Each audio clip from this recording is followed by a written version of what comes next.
Hello and welcome to Craft with Sarah and day 7 of the Christmas Craft Countdown, where I'm sharing 20 brand new Cricut projects every day for 20 days. Today we are making gift boxes, but not just any gift boxes. These are gift boxes made with pattern paper, so they're not only absolutely beautiful on the outside, but if you use double-sided paper, it means when you take the lids off, they're beautiful on the inside as well. And here's the inside of the lid. This is quite a big gift box. The lid goes on absolutely beautifully, but that's not all we're doing today. There are 10 different gift boxes included in today's download, all with different sizes. So this is one of the larger gift boxes that we're going to make, but there are also a few teeny tiny ones too, like this. This would be perfect for putting in a bracelet, a necklace, jewellery, something small. And just like before, we'll pull the lid off and it's beautiful inside and out with that double-sided scrapbook paper. We've got every size in between these to come up with our 10 different designs. They're very easy to put together. They look so professional, and I think all of my presents this year are going to have to be made to fit inside one of these boxes so that I can use them all up. Let's get started. The files for this project are free for the next 24 hours. Here's how to download them. Register a free ticket for the Christmas Craft Countdown at craftwithsarah.com/Christmas25. After registering, you'll get an email which contains a link to the schedule page for the countdown. Visit the schedule page to find and download today's files. Each download is only available for free for 24 hours after it goes live. If you've missed some, check out the Instant Access Bundle at craftwithsarah.com/Christmas25 bundle, which gives immediate and ongoing access to all of the files from the Christmas Craft Countdown, plus loads of extra bonus designs. Or purchase just the design from this video at craftwithsarah.com/products. To find the designs from this countdown, click into the Occasions filter and choose Christmas. The designs will appear here each day once the free versions have expired. The download comes in a zip folder. You need to unzip this before uploading the SVG files into your cutting machine software. For instructions on how to use the cut files, visit craftwithsarah.com/help and choose Cricut, Silhouette, or Scan and Cut. Within there are dedicated help guides on topics such as how to upload SVGs, how to modify them to make custom projects, framing tips, and how to cut cardstock with your type of machine. If you have any questions, email hello@craftwithsarah.com. Now, on with today's project.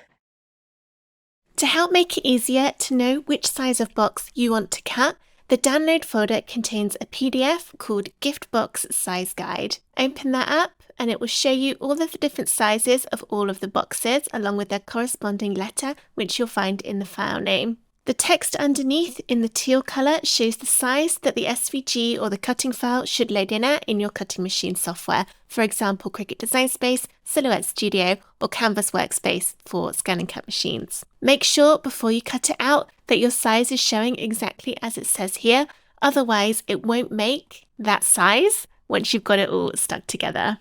This is 2 pages in total to show all of the sizes for all of the different boxes. The first 2 boxes, Box A and Box B, cut in just 2 single pieces of cardstock, as these are the smallest boxes. The other ones all need to cut in more pieces, otherwise it wouldn't fit onto the cardstock. I'll show you how to do both of those in this video. This is how the Box A design looks loaded into Design Space. I click it and it shows the same width and height that was available in that PDF guide that I just showed you. We need to format the score lines before this is ready to cut. First, ungroup the design by clicking it and then either pressing the ungroup button at the top of the layers panel or in the floating menu underneath. Then click away, look in the layers panel and we've now got 2 separate groups. Open the first one by clicking the chevron arrow. Within there are 2 layers. You've got the purple at the bottom and then what looks like a load of single lines and rectangles on top. Select just that one layer. And then on the operations drop down where it currently says basic cut, change that to score. Then click the heading to select that whole group. We've now got those 2 layers selected. We need to attach the score line to the purple piece underneath so that the Cricut knows that we want it to do the scoring on this bit of card. Press the attach button at the bottom of the layers panel, or the paper clip, which is also the attach button, underneath where it shows on your canvas. For all of the box designs, the one at the top is the base of the box, and then the one at the bottom is the lid. An easy way to tell if you're not sure is the ones that have these little circles taken out of them are for the lid every single time. For making these boxes, I like making them different colours for the lid and the base. I find that it just looks a little bit prettier overall. If you want to do the same, then change the colour of all the lid pieces. For this one, it's nice and easy. We would just open it up, click on the bottom where it's purple, and change the colour. Then I can click to that top layer, change it to score, click that whole group, and attach.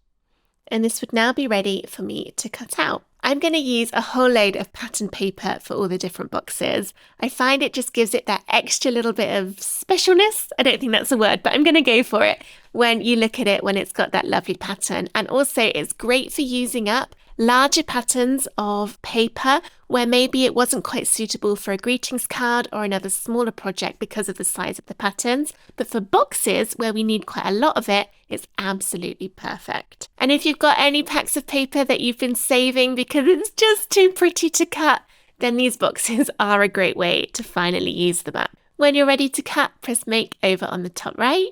I'm not going to worry about saving it, and that will separate out the colours. You can change the paper size in the drop down here, but please note that depending on what kind of box you're making, if it's one of the bigger ones, not all of the paper sizes may be available. Remember, the one with the holes in is the one for the lid, the one without the holes is the one for the base. Here are the pieces of my little tiny box cut out. I've got my lid here, so remember the lid is the one with the circles in it, and then the base. They're going to look really cute with those pattern papers together. For making boxes, I prefer double-sided tape over than glue just because it means it's stuck straight away and you don't have to hold it for the glue to dry like you might do if you were using glue. The tape for me is easier, but of course it's completely up to you with what your preference is.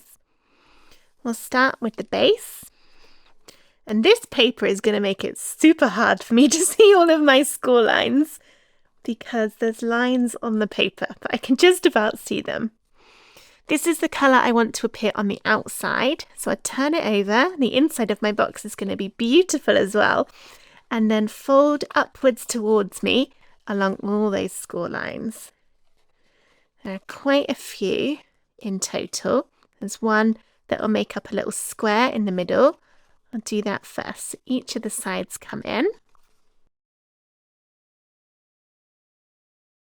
Like that, and then the little tabs also have score lines on them. And then there's another score line halfway down all of the sides. Again, fold that inwards towards you. There we go. Okay, folding done. Now we can start putting it together. The sides with the tabs on we'll be folding upwards like this to make the sides, and then the tabs come in, and then the opposite side will glue or tape on top of the tabs. So it'll go over like that to make up the side. I'm going to turn it this way up, add some tape to the tabs. This is an easy runaground. I really like it.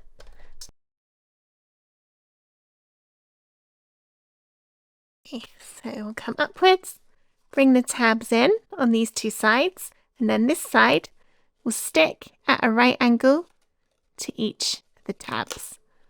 Try and get it to line up as close to 90 degrees as you can to make a really nice crisp corner. The same on this side. And then the other two on the other side as well. And then for the bits on top, you've got a decision to make now. You can either tuck them in and either tape or glue them down, and this holds and hides all of those tabs to make it look a little bit neater on the inside. You don't even have to glue it. Depending on your type of cardstock or paper, it might be able to hold itself in place just by tucking them in like that. It's really nice and neat in there now. You can't see any of the joins. Or alternatively, I don't think I'm going to be able to pull them out now to show you the alternative. Okay, so just pretend I hadn't tucked them in. Alternatively, you could leave them out, put whatever it is you want into the middle of your box, your little gift, and then just tuck them over the top to completely cover it up. That way, when you lift off the lid, you'll then see all the flaps, and it's another thing to open to help the surprise go a little bit longer. But that is going to work just fine for mine. If you found that your flaps weren't staying in and you wanted them, just add some glue or double-sided tape to the inside. For these ones, glue works just as well as the tape because we've already done the hard bit of getting the sides up into position. And there's the base. Now do exactly the same for the lid. This is my inside. I'm going to go upwards again along all the score lines.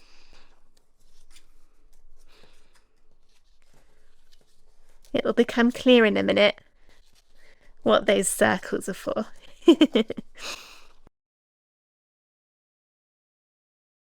And just like before, add some double-sided tape or glue to the tabs. And this is the front, this is the side I want to see, the outside of my lid. Oops. If you go over the score line, tuck it over a bit so that you manage to get rid of any bit that's going out over the edge. And then just the same as before, I'm gonna tuck in and make a 90-degree angle with the next side.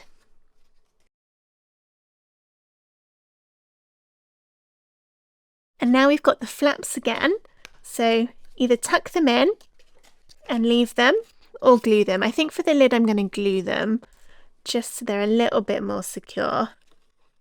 Doesn't need too much glue, just a little bit in there up to the halfway point where the score line is, and then I'll show you about tucking them in. There we go. You just tuck it over, fold it down the score line and glue it in. That makes the little circle cutouts in each of the side turn into a semicircle, you can see there, as a ridge. That's to make it easier to pull the lids off of the boxes, because whoever takes the lid off can get their fingers under those little circles, so it's easier to grab. And there's my lid. We got box and lid. It goes on perfectly. You'll see a little bit of your base colour around the bottom. And there's your custom made, absolutely beautiful, decorated gift box all finished. So that's how it works for the small gift boxes in this download. But what about the bigger ones, where instead of just having two nice pieces to put together, we've got a little bit more to do first. Now let's take a look at one of the bigger boxes. This is the box F template. It's loaded in at the right size, and if I zoom out, you can see that this time it's made up in lots more pieces so that it will fit onto our cardstock. Once again, click and ungroup the layers. I'm going to change the colour again of the lid. Remember, the lid is the ones with all of the holes in, and I've also added a little square cut out into the base piece to make it easier to see that one too. Drag a box around all of the lid pieces, and then you can change the colour all in one go. And now we need to format the score lines, and there are a few more to do this time. Each of these pieces will need to be formatted. You can just click them one at a time, either by going down them in the layers panel or just click them on the design. I'm going to do it in the layers panel as I find it a bit easier then to know which ones I've done. Just like before, we're clicking the chevron, clicking the top layer that appears in there and changing it to score in the operations drop down. Click to select the whole group and attach. Then I would go on the next one, change that one to score, click and attach, and then just work through all of them until they're all done. Once you get going, it really doesn't take too long. And the best thing is that if you save your project when you're done, then you won't have to do the formatting for this particular size again. You can just load it from your My Stuff section and have it all there. Now moving on to the lid, which is why you can see it's changed to blue instead of orange. Trying to do this as I'm talking is quite difficult.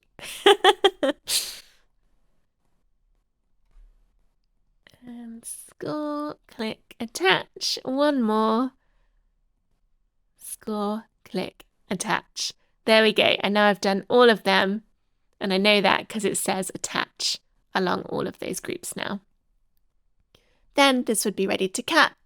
And then once again, you can change the paper size if you want to. And then you've got all of the pieces. So this one is quite big, so it probably will need the 4 sheets of cardstock for this one. This is the biggest one overall out of all of them. The smaller boxes won't need so many sheets. Here are the bits of the base of my box, and these are the ones for the lid. The lids, to remember, are the ones that I've got circles in. And when it comes to the very middle bit, here it is. You know that this is the one for the lid because it's got the square in it. And also, if you've used 2 different papers like me, it's kind of obvious anyway. But if you'd use the same papers for the lid and the base, make sure the one with that little square cut out of it is put with your lid pieces. I'll start with the base, and once again, I've chosen paper that's going to be really hard to see the score lines. Okay. This is the biggest box out of all of them. Zoom out, I think. There we go. This is the side that I want to be visible. That's the other side, but I thought that was a little bit too close to my lid. So I want the red on the outside. And just like before, I'm going to go up along all those score lines.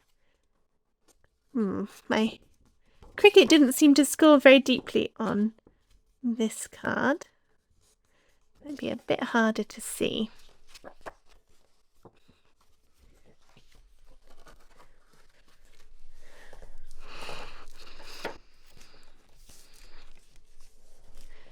There's one of those bits, one of the sides. I'll keep going for all the others. I like to get the folding done first before I put it together. It's just my personal preference. You could do it the other way. You could glue all the pieces together first and then do the folding, if you prefer. This is very thick scrapbook paper, and my scoring hasn't been done very deeply, so I'm struggling a little bit to see where it was. Should be okay.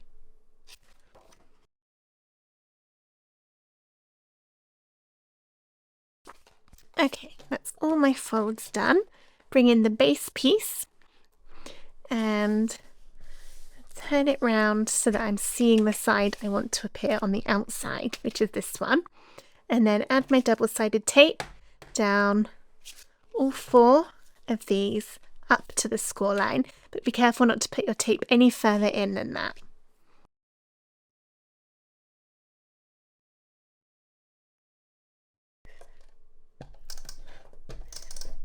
No, my tape is jamming. It normally never, ever, ever jams. That's why I like this so much, because it doesn't jam, and it had a little moment there, but I think it resolved itself. Sometimes I think it doesn't like the pressure I put on it because I'm left-handed. Maybe it's not quite rolling the cogs like it should. Okay, so next up, take the sides, one of the sides with the tabs. Make sure you match it round so that if you've got a particular colour that you want on the outside, that's what you see. And then the tab bits go right up against here. Line it up against the score line. Mine is so hard to see. Okay. And push down to stick. And then the same on the other side, so the tabs are closest to what we're sticking to. There we are. And then the other two, because we just folded these, thrown it away. We just folded these in half. It doesn't matter which side goes up against here. This is going to be very big compared to my first box. And then the last one on the bottom. Maybe doing the absolute biggest one on camera wasn't the smartest idea. Okay. Now it goes together in the same way. We've basically made ourselves a much bigger version of what we did in the first box. So our sides will come up, got our tabs, and that will glue to the ones on the opposite. So once again, double-sided tape down all those tabs up to the score lines.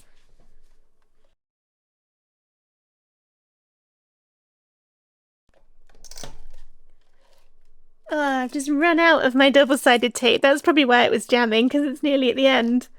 I don't think I've got any refills either at home. They're all in my studio. Oh, that's annoying. Okay, I'm going to have to use glue for the other ones. Oh, I don't like using glue on boxes. Glue will make it stronger than the tape, to be fair, so it's probably a good idea, seeing as this box is so big. Okay.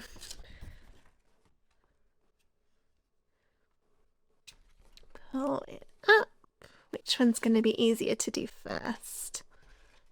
This one. It's a little bit trickier now that it's so big. And now that it's glued, I'm going to have to hold it in place until the glue dries. It's a bit harder to see what I'm doing. I appreciate that. But it is exactly the same as before. Tucking those tabs in and then sticking the side next to it on at 90 degrees. Okay, this is what I've got. The first couple of bits. It's looking more box-like. And then this side as well. Unfortunately, my camera cut out on me as I was putting those sides together, and I didn't realise until I'd finished. So it is all put together now. Here it is. What I found as I was doing it was folding these flaps outwards made it a lot easier to be able to put the sides together. So just bend them back against themselves, and then you've got more room to be able to put your fingers in to get the glue to really stick. What I was going to try and show you with the first box was that if you didn't want to tuck these in all the way, you can just fold them over like that, then put the lid on once you've made the lid. Then when the lid comes off, you'll still have whatever is in your box really hidden. So someone would have to open it up like that. Or, just like before, you can tuck them in to hide the tabs. I kind of prefer doing it this way because then it's neater. Can't see any of those joins in there. And this time, that is not going to hold itself in. You can see it's coming out. So it worked on the little one, but this time, probably because the bits of card are so much bigger, we'll add a little bit of glue.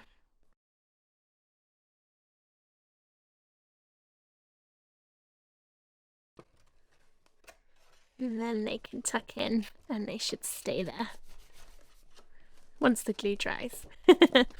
You could use some paper clips or something over the tops to hold it in place a little bit while the glue is drying, or just keep running your hands down it if it comes off. Folding the sides over like this makes them stronger too, which is nicer for the big boxes where you might have something a little bit heavier in them.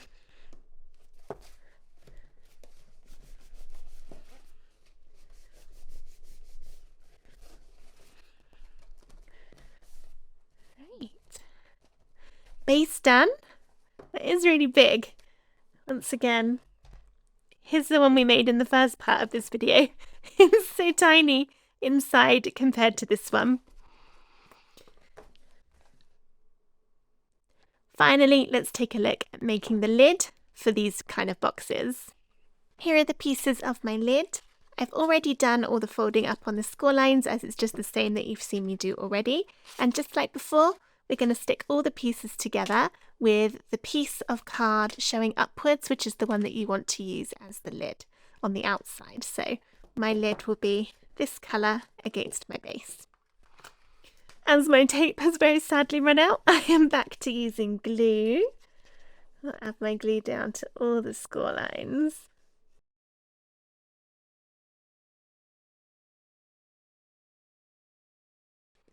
Just like before with the base, the two longest sides, you want the bits with the tabs on to be closest in to the middle. Put this down, line it up. See, now it's got glue on, it's going to wiggle about. Whereas tape, it just stays nice and firmly straight away.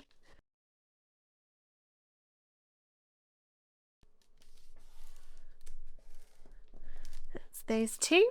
And again, these two bits are folded in half. They're the same each side, so it doesn't matter which way round they go.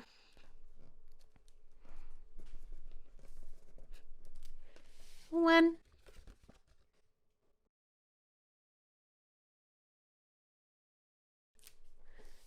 Two. This time I'm going to try and be a bit cleverer. Fold these back on themselves before I do anything else. I think this will make it easier. We will see. If it doesn't, then you just know something not to try. Okay, fold them up.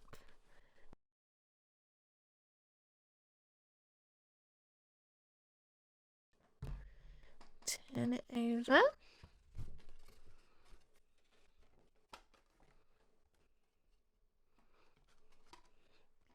And then fold it up. Tuck the tabs in. That is easier with those outer bits facing the outside edge as we fold. Excellent. And just moves them out the way a bit so we can see a little clearer what we're doing.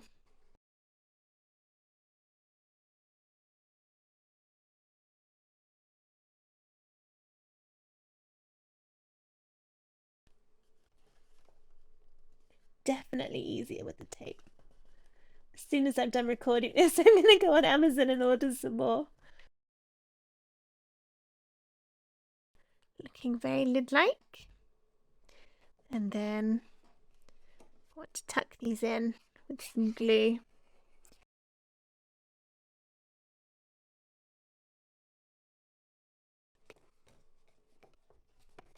Tuck them over and in. Push that glue down. Get it to stick.